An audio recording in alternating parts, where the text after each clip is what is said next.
Tinubu revokes pardon for Sanda. That's the lady that was accused of killing her husband.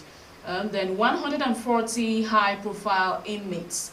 There's been a lot of controversies concerning this amnesty pardon, the presidential pardon on inmates. So many persons felt it's actually going to be an encouragement to some criminals who try to perpetrate evil acts, being that they feel someday they will be set free.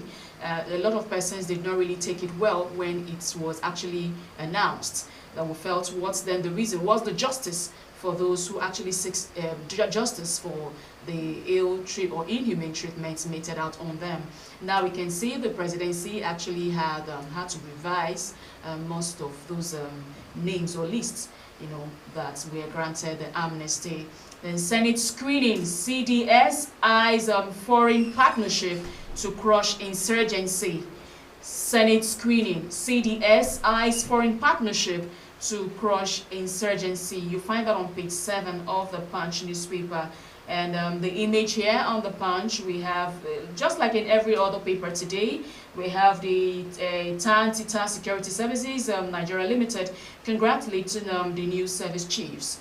Okay, we'll move to the next paper, which is the Vanguard newspaper.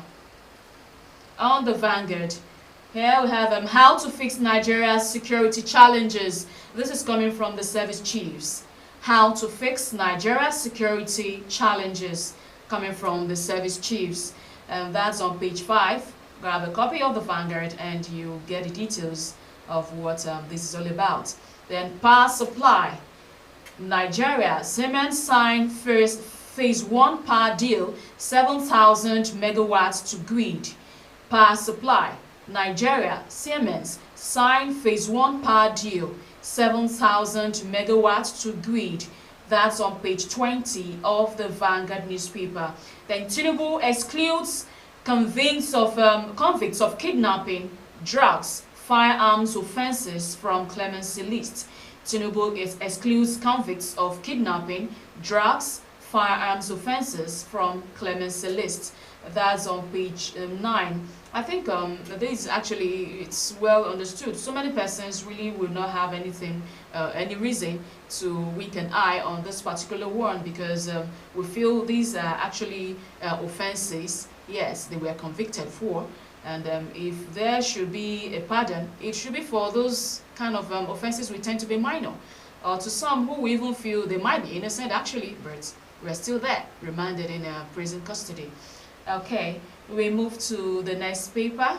On the next paper, we have the Guardian newspaper. On the Guardian, FG backtracks on pardon as Nigerians question due process.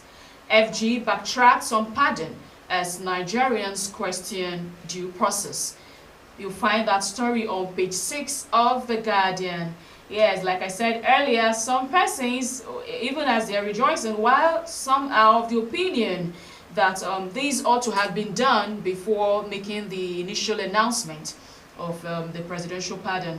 They should have really taken a very clear look into these and know those who are actually supposed, or who are supposed to be on this list of presidential pardon, and not making it feel like those gross offenses and some persons who have actually done something really very gross that really, will I say, actually is supposed to serve some of life imprisonments or even a death sentence, and now you're granting them pardon. So some are of the opinion that they ought to have actually looked into this critically before bringing out the list or making the announcement. So it doesn't look like the presidency or those in charge don't really take a very clear look at these things before decisions are made. On the Vanguard again, on the Guardian rather, we have service chiefs unveil ambitious plans at Senate confirmation. Service chiefs unveil ambitious plans at Senate confirmation. That's on page 3 of the Guardian. Okay, we have OPEC oil incentives may cost Nigeria 6 trillion naira yearly. Nati Sislak warns. You find that on page 3. And reps approved Tinubu's $2.34 billion loan, empower EFCC to seize assets without conviction.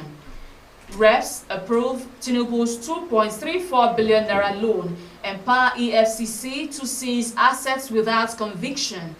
You find that story on page 4 of the Guardian newspaper. Okay, we move to the Nigerian Tribune. On the Nigerian Tribune, I have here still the congratulatory messages, like I mentioned earlier. All the newspapers have these on their front pages.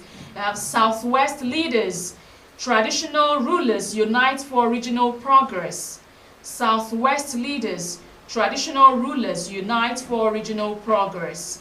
Okay, still here we have FG releases 2.3 billion naira for payment of salary promotion arrears in universities.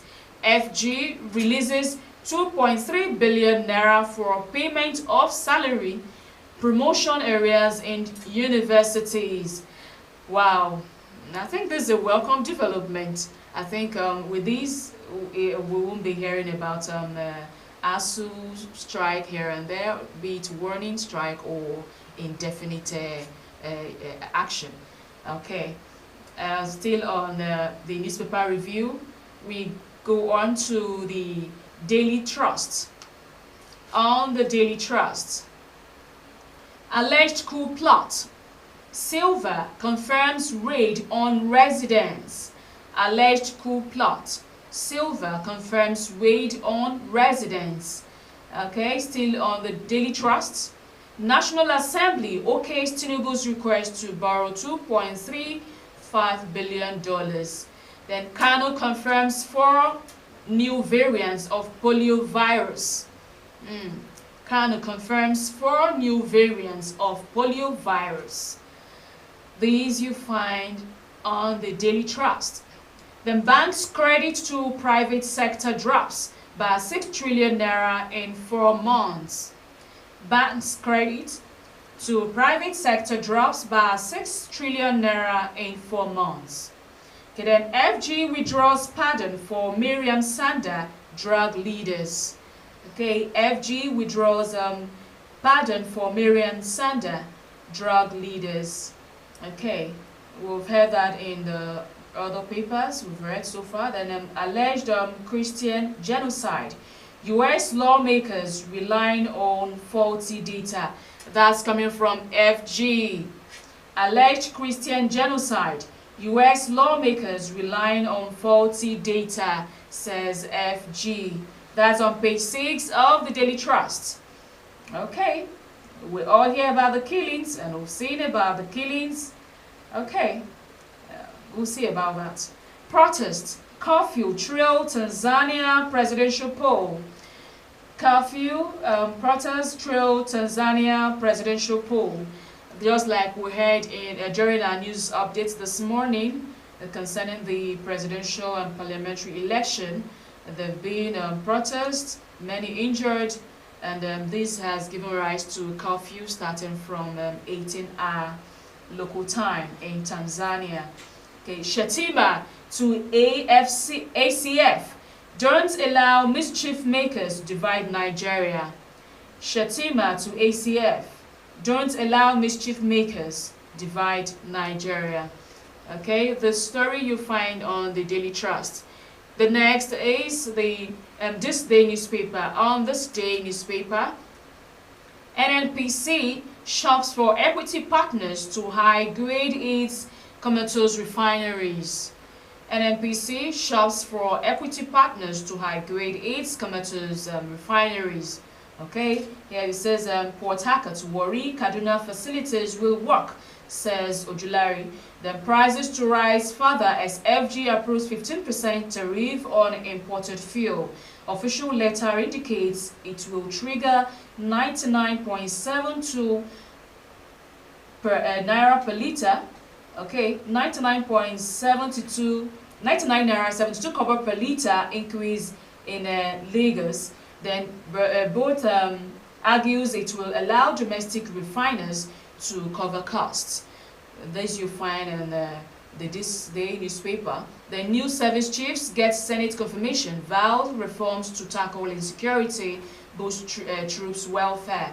Okay, then FG bows to public pressure. Yeah, then reverses pardon lists, just like we've seen in other papers. That's the much we'll take on the newspaper review. We'll go on a short break, and when we return, we will be talking about the dangers of self-medication. This is something so many does without even knowing it, and over time it brings about problems more than actually taking care of what you actually desired. Just stay tuned, we'll be right back, don't go away.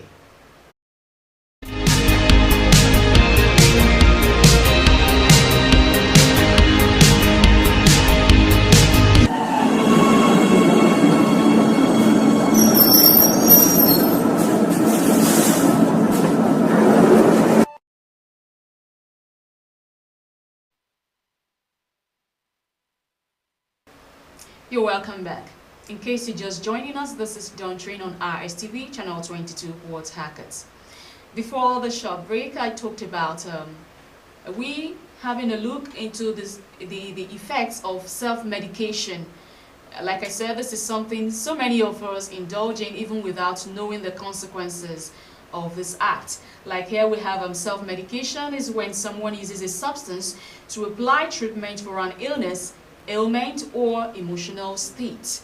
And this self-medication actually ranges in so many ways. You know, sometimes we feel it's just something we could take to help ease the problem, or a very immediate solution to a problem, mainly something that has to do with health. You know, and before we know it, it becomes a habit, and before you could say Jack, it becomes an addiction. And we all know what addiction to these drugs and different kinds of medication actually leads. When you say addiction, it's not just for those who take hard substance. Addiction could still be to the little one we see as paracetamol. You know, those very little painkillers we see, you can be addicted to them without knowing it. And before you know it, it goes down into your system and creates another problem that you will really have to go through a lot in order to take care of. And what really, or why do people actually indulge in self-medication? Like some persons will say that self-medication actually it's something you feel you should just take care of a little thing, because sometimes here in this part of the world, it's things that have to do with our health, we just feel it's not really too necessary to visit a medical professional or go to the hospital. Most times we feel we really know well how to take care of ourselves. You know, is this just this little headache that I have to visit a doctor, without knowing that that headache may just be a result of something. It's not just a mere headache like we say it. And sometimes it might just be stress, and you just needed a little rest and the headache will go away. Or it could just be hunger in some cases. Like some persons, they see that as one of the symptoms, you know, of hunger. When it comes, you see this headache, and when you eat, you're okay. But a lot of us, when this headache comes, we just go straight, we take a painkiller. We feel this is just the immediate solution and this is it.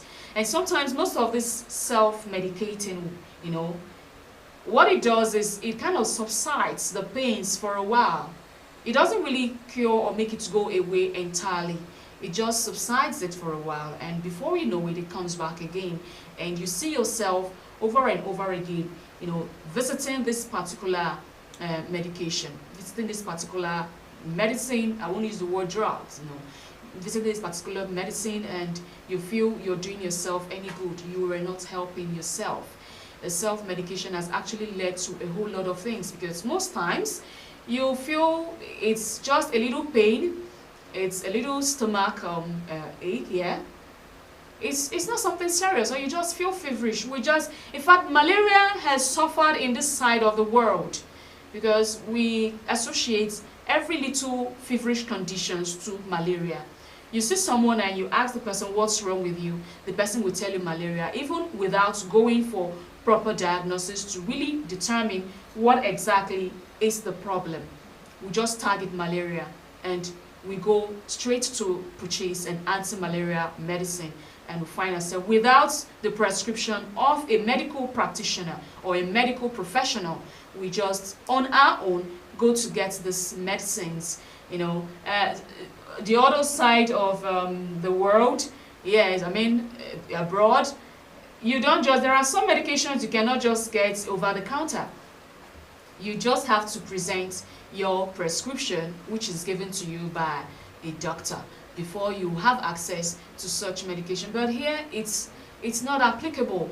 We are so free that you can walk into any pharmacy or any patent medicine store and you get whatever you want to buy without anybody questioning the reason why you are making such purchase.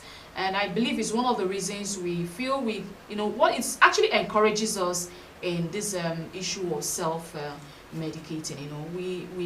We have free access to any kind of medication we feel we want to, and before you know it, you will keep bringing problems to yourself. Some of this risk incorrect diagnosis, or kind of delayed diagnosis, because by the time you begin to treat yourself, over time we'll find out that most times it doesn't go away, it just stays back a little, just subsides it, and it finally comes back. And when it comes back, it comes with a kind of reinforcement, it comes with full force. And by the time we keep doing this self-medicating, at the end we don't see results.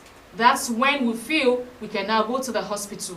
And most times it's when it has finally gotten to a very critical stage. And when we get to the hospital, the medical practitioner, the medical professional there will ask us, why wait till this time? Why didn't you come all this while? Where have you been? And we will now say, okay, we were thinking it was this, and we decided to take that, and most people, even when we don't even know, we kind of abuse this medication, in the sense that some persons go for all these herbs, the herbal medicines, and while they're taking herbal medicines, they don't even exercise the patients to equally take that, then they go to the English medicines. You combine the two, you don't even know what is doing to your system. We end up bringing problems. Here, every time we hear about cancer this, cancer that, all those things did not just start in one day. It's something that has been there, it's been giving us signs, and we choose to ignore it. We decide to term it another ailment that it's not. We tagged it a different name, and are only begin to treat these things. One might begin to wonder, why is she always talking about medication? Why is she always talking about health? I am talking about this because it is very important. It is when you are alive, is when you are healthy, not just being alive, but when you are healthy, that is when you will be able to carry out all those your activities and be able to achieve your goals. Without you being in good health, I don't think anyone has to think about any other achievement. All you have to center your mind on is how to get well. So many persons do not know about these things. And I'm talking about this because I know I've lost loved ones because of this same issue. There are some persons who feel, okay, take for instance, in the case of breast cancer. We all know October month is usually seen or known as the month for breast cancer awareness. So many persons, even you watching me right now, so many persons do not know, we don't even see the need to go for this examinations, check ourselves, go for this breast scan. You mustn't wait till you start feeling something before you go for this breast scan to know when something starts happening.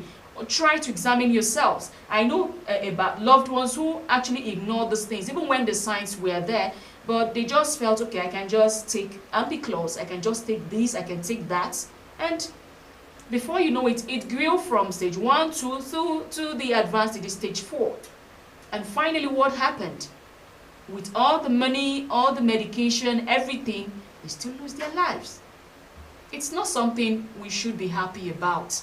So I believe so many persons do not even know the dangers of these things. And just like we talked about, the risk and effects of this self-medication, it's kind of brings about long-term complications. And these long-term complications can range from organ damage, like I mentioned, the addiction and dependence, because when you're addicted to something, you feel if you don't take this, your life, you're not going to be okay. Some persons, their system has so gotten used to a particular medication that if they don't take it, they won't be able to actually function. They can't do something on their own without taking those medication. It is wrong. You see, your system is now dependent on those medication in order to actually act perfectly. And we have mental health problems. We've seen that in most scenarios where you have people who take this and that, and it begins to do something else to them mentally. The person becomes mentally unstable, all because of self-medication. So many persons don't even know about these consequences because we feel we are helping our system. Some will tell you they do not have the money to go to the hospital, that when they get to the hospital, they have to be billed. I know it is true. But would it be better you end up damaging something that you will have to now pay more than what you're trying to avoid in order to take care of? And in some of these cases, you lose your life. What gain do you now have in all this whole process of having indulging in self-medication? We have what's it called? This antibiotic resistance, because you're now being taken it, your system is used to it, and it's not really gonna like hit to anything. You take it and what's happening is still there. We have dangerous drug interactions, allergies of any kind, the reactions are always there. I really do not, it's broad, it's not something I could really talk about, but I feel I just have to do the little I can. So many persons do not know. We just do this innocently, feeling we're helping ourselves in order to get well, and to be able to go about our daily activities. But it's not doing us any good. Let's try and listen to our body. It's not just anything that happens to you, you first of all rush and take medicine. No. Sometimes you try. I know, we all know how our body works. Some persons, like I mentioned earlier, you have headache. It's not just you going to take painkiller immediately. Try and see if you needed rest, if you've been really stressed, recently or for some time. If it's something you need to like relax a little and you get better, or you need to find something to eat. We talk about heart diseases and heart issues here and there. These are some of the things. These medicines don't just go to take care of all those things you actually wanted it to take care of. It goes to do other things, because when you do not have a proper diagnosis of what's wrong with you, you find yourself creating another problem that originally wasn't there, just because you felt you could help yourself. Please, we have a reason, for hospital, having all these facilities. That's the reason we have medical professionals. Let's seek their advice and treat ourselves properly to avoid problems, so that we will be in good health to actually achieve our goals. And not just achieving our goals, enjoy that which you have achieved and that which you've worked for. Because sometimes you'll be placed on certain, don't eat this, don't do this, don't do that. You feel like your life has just been taken away from you, and you will not be able to enjoy yourself and actually live life like you have always wished you could or you will, just because of self-medication. I will stop here today. Tomorrow I'll be back with another interesting topic. Don't go away. This is RSTV. We have so many beautiful programs for your viewing pleasure. I am Catherine Ago. Many thanks for being part of it today. Have a blessed day.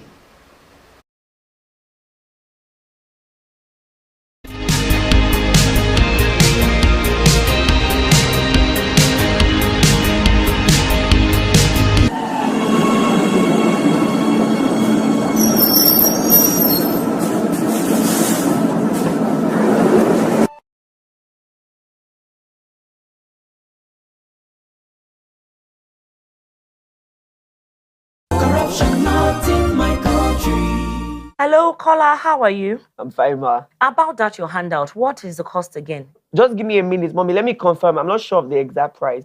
My good boy, how may I help you? For two of us, sir. I'll get back to you. Oh, no, man. Sir? Are those handouts ready? Yes, sir. How much is a copy? 200. Oh, okay. My boy. Yes, sir. 350 naira. Mommy, they said the handout is just 500 naira. Well, I'll let your daddy know. Honey, caller says the price of the handout is 3,500 naira. 3,500 naira? Even me, I'm shocked. It's horrible. What's going on in this country? I don't get it. This message is brought to you by the Akinfade Foundation with support from the MacArthur Foundation and with broadcast support from the Rivers State Television.